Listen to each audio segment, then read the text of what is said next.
서울 시내에 위치한 한 초등학교. 이 학교는 지난 3월 난방 비용을 절약했음에도 불구하고 사용량보다 비싼 전기요금을 지불했습니다. 이유는 전기요금의 기본요금 때문.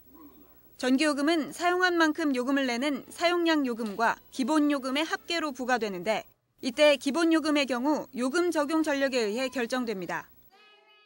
요금 적용 전력은 6월부터 8월, 11월부터 2월, 즉 성수기와 해당 월 가운데 가장 많이 사용한 달의 전력 사용량을 말합니다. 이 학교는 3월에 사용한 161kW에 대한 사용량 요금에 요금 적용 전력인 지난해 12월 239kW에 대한 기본 요금을 합산해 전기요금을 지불하는 것입니다. 지난해 이 학교의 전기요금 지출액은 3,900여만 원. 전체 학교 기본 운영비의 13%나 차지했습니다.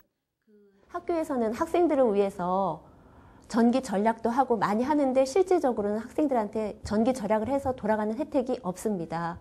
이런 요금 제도는 불합리하다고 생각해요.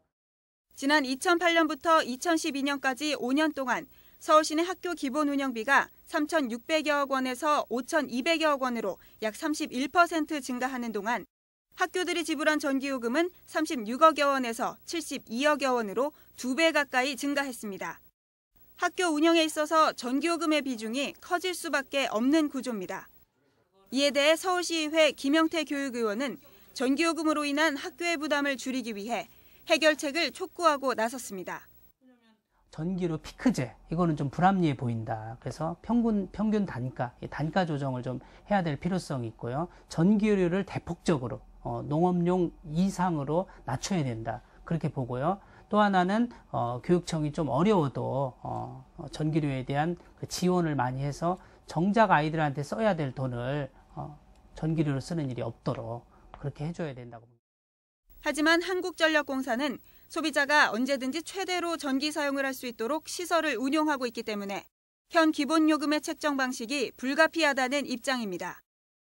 저희 입장에서는 이게 이제 장치 산업이고 설비 산업이다 보니까 언제든지 200kW를 쓰실 수 있는 수준으로 준비를 하다 보니까 오는 2015년까지 정부의 학교시설 선진화 정책에 따라 학교의 전기 사용량은 더욱 늘어날 것으로 예상되는 가운데 현재와 같은 학교의 전기요금 부담이 계속된다면 그 피해는 고스란히 학생들에게 돌아갈 것으로 보입니다.